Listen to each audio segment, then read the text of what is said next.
Ukraine war, Kyiv orders partial evacuation of liberated city. Russia-Ukraine war. Ukraine says the partial evacuation from Kupiansk was ordered due to constant Russian shelling. Ukraine has ordered some residents to leave Kupiansk, as Russia seeks to retake the city it left last year. Kharkiv's regional authorities said families with children and people with limited mobility must leave due to constant shelling by Russian forces. Russia seized the northeastern city early in the full-scale invasion, with Ukraine recapturing it last September. Meanwhile, Russian mercenaries say they have practically encircled the key city of Bakhmut in eastern Ukraine. The comments were made by Yevgeny Prigozhin, who heads the paramilitary Wagner Group. In its latest news bulletin, Ukraine's military said Russian troops continued their offensive on Bakhmut, but the attacks were repelled. Earlier this week, Ukrainian President Volodymyr Zelensky admitted the situation in Bakhmut, about 130 kilometers, 80 miles, southeast of Kupiansk, was becoming more and more difficult. In Kupiansk, the Kharkiv Regional Military Administration said on Thursday the evacuation order was due to the unstable security situation caused by Russian shelling. It said those evacuated would be provided with assistance, including accommodation, food, humanitarian aid and medical support. Other citizens were also permitted to leave the region, it added. The city had a pre-war population of around 25,000. The military said 812 children are currently registered in Kupiansk and the surrounding district, as well as 724 disabled people.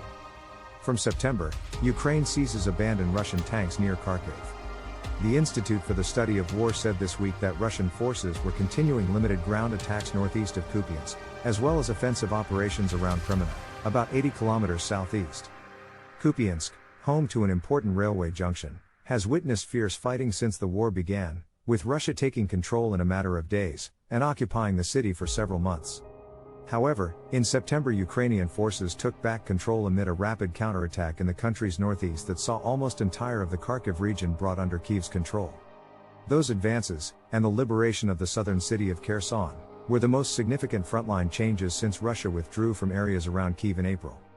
Last month, Ukraine warned that Russia was preparing a major new offensive, with officials saying Moscow has amassed thousands of troops on Ukraine's eastern flank. And Defense Minister Oleksiy Reznikov warned a month ago that Russia could try something to mark the anniversary of the full-scale invasion on 24th of February. But that apparent escalation has not translated into major successes on the battlefield, despite apparent advances around Kupiansk and Bakhmut. In a video posted on Telegram, Mr. Prigozhin, head of the paramilitary group Wagner, on Friday said that pincers are closing in around Bakhmut.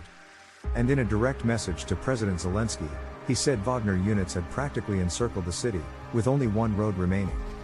He called on the Ukrainian president to abandon the city.